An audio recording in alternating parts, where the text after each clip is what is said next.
What's going on, everyone? Welcome back to another edition of Pistons Daily, where you can find daily content covering all things Detroit Pistons, 365 days a year. I'm your host. My name is Kyle Garrison. I'm over on Twitter at Kyle Garrison2, where I talk all things Detroit sports. So head over there, give me comments, questions, concerns, episode ideas. I'd love to hear from all you guys.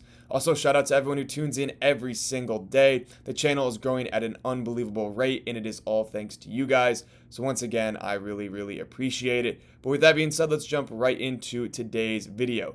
So the first thing I wanted to touch on is the news coming out that the Pistons are the favorite to land Cam Thomas, who is a restricted free agent this offseason. There's been a ton of discourse surrounding the Pistons community regarding Cam Thomas. And the reason behind it is because a betting site called Bovada just increased the odds for the Pistons to land Cam Thomas. They're the betting favorite now at plus 350.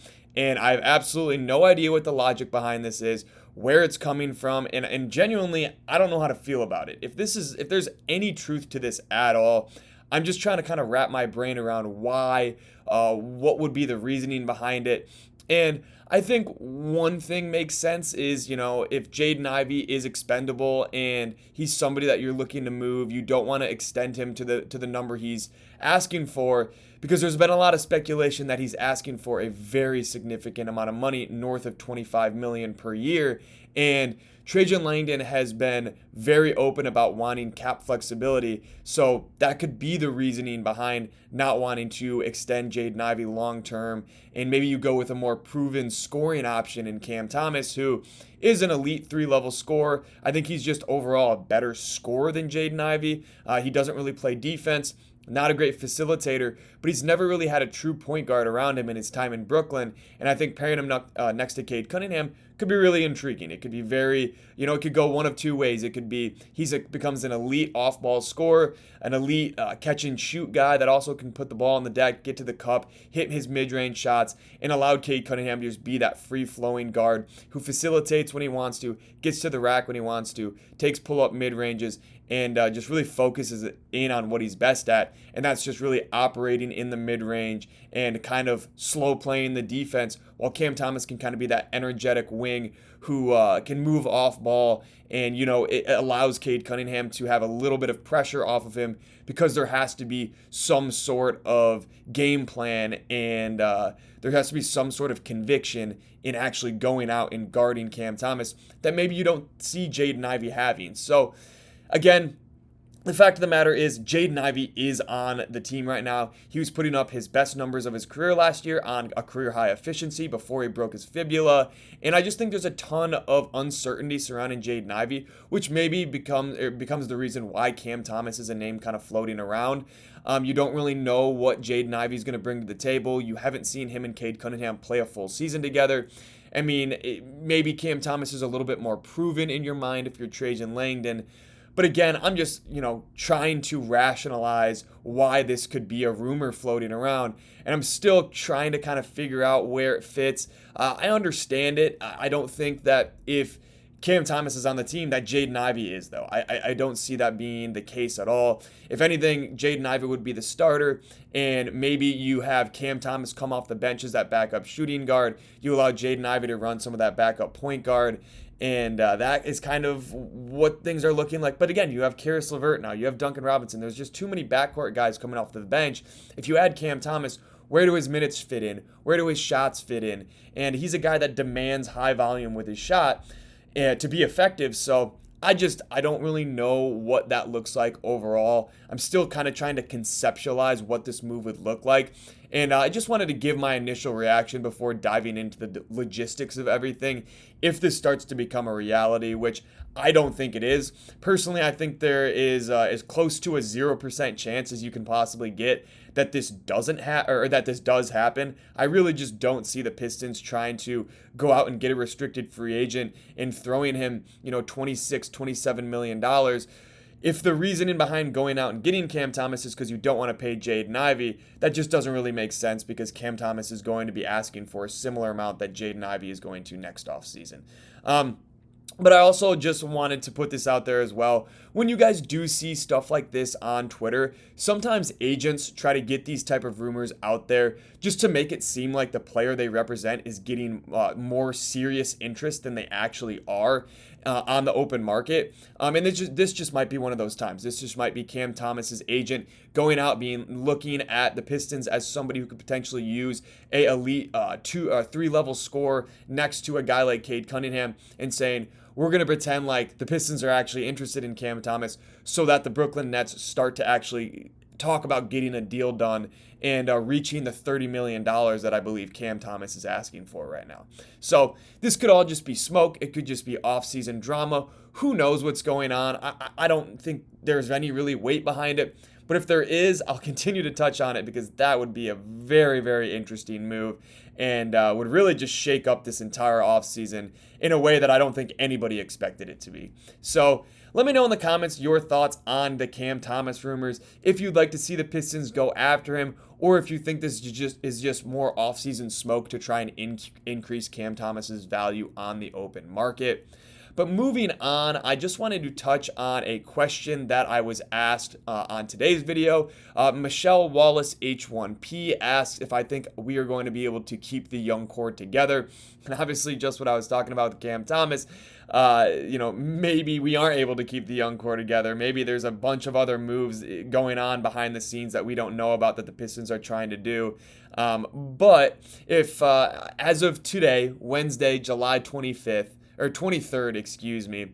The short answer is yes. I think this young core will stay together, and I think eventually extensions will get done for the remaining 4 draft picks in Jaden Ivy, Jalen Duren, Assar Thompson, and Ron Holland. Trajan has been very adamant about allowing these guys to develop together and just build an overall chemistry. And unless one of them is asking for a ridiculous amount of money, like I have heard Jaden Ivy is asking for a decent amount of money, especially coming off of a fibula break. That is very, that makes you weary as a front office if you want to go out and spend that much money on a guy who you really don't know what he looks like next to Cade Cunningham. So that if he is asking for a ton of money, maybe he wants out, then, that could be an option. But I would imagine that deals will get done over the next couple of off seasons to bring back Jaden Ivy and Jalen Duren next year, and then Assar and Ron in the years following. I do, however, I'm under the impression that Jaden Ivy and Jalen Duren will not be extended this offseason or even this season. However, I do imagine that they will go into restricted free agency next year or next summer and will end up re-signing with Detroit on a deal anywhere from $20 to $30 million per year, just depending on what their development looks like, if Jaden Ivey is able to come back fully healthy, if Jalen Duren is able to develop some of the defensive inefficiencies in his game that we saw last year, then that could creep up into the 30 millions. But for right now, I'd see mid to low $20 million for both of them. And obviously, they both want to expand their value overall, want another season. So that's kind of why extension talks haven't really been as active as I expected them to be this offseason. But I do imagine that they will be back on the team. And I would honestly be shocked if they weren't. So we'll have to just keep an eye out for that. Obviously, in this day and age of the NBA, these players and these agents, they want to have as much leverage as they possibly can. So I think that's why these extension talks have kind of died down, and we're going to looking at them being restricted free agents next summer. And then I think if you lock up those two players, then an Assar extension will follow next summer. I don't think that they will allow him to get to restricted free agency. I think that they will extend him as early as possible, just because it's one player, one lottery pick, not two, like it is for Jaden Ivey and Jalen Duren. I think that they'll try and lock up Assar as quickly as possible. And then when you look at Ron Holland, that is Trajan's lone first-round draft pick that he's been able to draft so far as the Pistons GM, and I would be shocked if he doesn't get a second contract. I think he's probably the one player I'm most confident about the Pistons retaining, and kind of once they lock him up, you have signed your young core. I mean, that's the final piece of the puzzle that the Pistons need. Then you have your 6 players. You have your Cade Cunningham. You have your Isaiah Stewart, Jaden Ivy, Jalen Duren, Ron Holland, Assar Thompson. And right there is an unbelievable young core of 6 players who all right now are 23 years old or younger. Isaiah Stewart actually might be 24. So check that. 24 or younger, which is still ridiculously young. And I love the fact that we're building a young core. We haven't seen this on a Pistons team in a long, long time. It felt like they would have a couple young pieces, try to surround them with the Reggie Jacksons, the Blake Griffins, and some of these veteran players that might not push the needle really all that farther. Yeah, they could be a play-in team or an 8 seed for that matter, just like they were in 2016 and 2019, but they're not going to compete for an Eastern Conference title. This young core, this team going forward can most definitely do that. And I would imagine, to answer your question, Michelle Wallace, H1P, yes, this young core will stay together in the foreseeable future. But let me know in the comments if you think the Pistons can keep their young core together, or if you'd like to see the front office make outside additions to round out this core and part ways with some of their lottery picks over the last 4 years.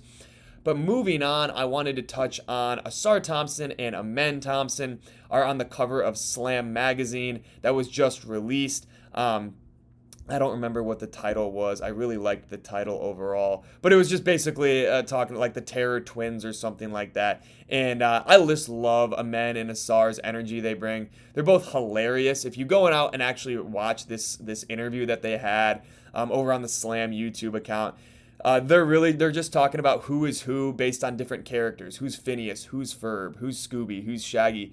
And they're just the chemistry that they have. And obviously they've grown up together since they were 0 years old.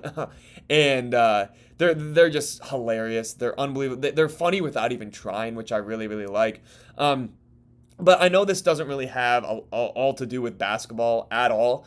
But I just wanted to talk about it. It's an 8-minute video. It's funny. It shows that Assar and Amen are very charismatic. They get along with each other, but they're also kind of at each other's throats. And the fact of the matter is they're like pretty much the same person, just in different bodies. So I think it's just really funny to see these two kind of interact with one another. And I was always under the impression that Assar was much more quiet and reserved than Amen, which is partially true, but in that interview, you can really see Assar is very charismatic, and he's got some personality to him that you don't really expect, because when he's on the court, he is stone cold. You never see any emotion out of him, but I just like that, they kind of got him to open up a little bit, laugh a little bit, kind of get out of his comfort zone, and him and Amen just back and forth, where it was just so funny to watch. But overall, I did just want to dive into when you talk about one of these guys, you always talk about the other. And I know that there's been some discourse that Amen is just overall a better player. And I think that has a lot to do with the fact that Assar Thompson had blood clots last offseason, didn't get a full offseason. This is really his first full offseason for the Pistons with NBA trainers, with this front office, with this young core. And I think he's just a little bit farther behind Amen as an offensive player because of that. Excuse me. I will say Amen is more of a point forward with a tight handle and just more natural scoring ability. But Assar Thompson is more of a defensive-minded disruptor that just gives relentless effort overall. And the good thing for both of them is that Amen also has the defensive upside and Assar has the offensive upside. So I think they both are just right now kind of focusing on different things because the needs of their teams kind of rely on them to take up certain roles. With Amen, they don't really have that Cade Cunningham, that guy that's going to go and get you 10 assists a night. They really need Amen Thompson to be a facilitator, to be a ball handler, a downhill driver, and that's just not what the Pistons are asking out of Assar Thompson.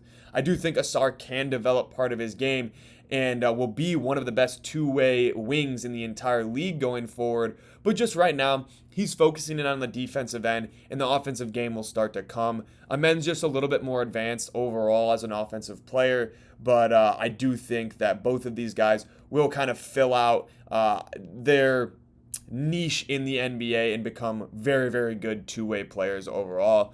But I do think that it worked out very well for both teams. I know in the past the Rockets and the Pistons have had kind of a little bit of a rivalry with the Jalen Green and the Cade Cunningham discourse. Look how that turned out for them. I'm pretty sure that the Pistons ended up winning that, and Cade Cunningham's clearly the better player overall than Jalen Green. But I don't think there's any animosity between the Rockets and the Pistons fan base about Amen and Assar, just because, like I said, they're like the same person, and I think they both have very similar upsides. So I think it worked out very well for what both teams got. Amen, like I said, demands the ball in his hands, while Assar is more suited to play off ball and just brings that defensive upside the Pistons desperately needed. Without Assar Thompson, you've got Isaiah Stewart, and that's really it. Cade Cunningham is a solid rim defending point guard, but other than that, the defense was lacking. So having Assar Thompson, I think, is more beneficial than having Amen for this team. And I think for the Rockets, having Amen Thompson is more beneficial than having Assar. So it worked out for both teams. And at the end of the day, both these guys are going to terrorize the NBA for years to come. They're both individually, they're both so skilled. It's really scary to watch. Imagine if they were one person. That would be pretty ridiculous. But I'm glad there's two of them because it just makes things more exciting. It's fun that Assar Thompson has another counterpart on the opposite side of the country who's doing work as well and playing an exceptionally high level of basketball for a Western Conference team. But at the end of the day, I think it's going to be really fun to kind of watch these two develop. It's fun to watch them kind of bounce ideas off of each other and just kind of mess with each other. They're brothers, and they definitely show it, and they show their personality in that interview. So if you haven't, go check that out on Slam YouTube channel. It is absolutely hilarious. And it just really shows that at the end of the day, these are just kids trying to excel at their job, just like you and I. So it's fun to kind of see their personality come out and just what they bring to the table as humans and not just basketball players. But moving on, before we wrap things up, just a quick segment here. I wanted to touch on Colby Jones. Right before I started recording this, the Pistons signed him to a two-way deal. Shams reported it. His tweet says, the Detroit Pistons are signing guard/forward Colby Jones on a two-way NBA contract.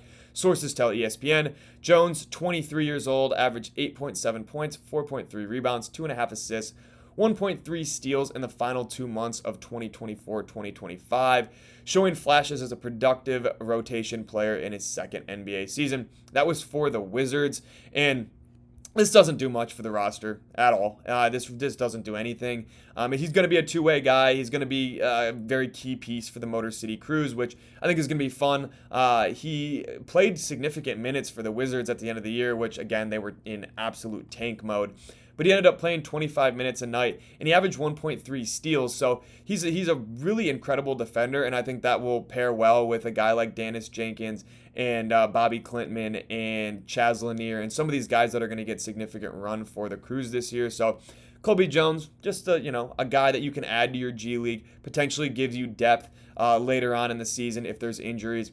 Kind of reminds me of like a Lindy Waters signing, who actually the Spurs just signed Lindy Waters. So fortunately, he will not be returning to Detroit. So Colby Jones is probably just their counter move that they're thinking, okay, we need another guard/forward that we can throw in the G League. And if any injuries come up, we have some options over there in the G League. But again, nothing insane in terms of the Pistons' 9 to 10 man rotation, but could be a solid player in the G League overall and kind of help that young core in the Motor City Cruise, like I mentioned, Dennis Jenkins and Chaz and Tolu Smith and Clintman and whatnot. Could just be another 23-year-old you add to that roster that's going to give you solid minutes. But that's all I've got for you guys today. Let me know in the comments or over on Twitter your thoughts on if you'd like to see the Pistons pursue Cam Thomas. Also, let me know if you think this young core can stay together for the foreseeable future, or if you see a world where Trajan goes in a different direction. As always, like, subscribe, comment, turn on post notifications, and follow me on Twitter over at Kyle Garrison 2. Also, head over to Spotify, leave a review, leave a follow if you can. That would be greatly appreciated.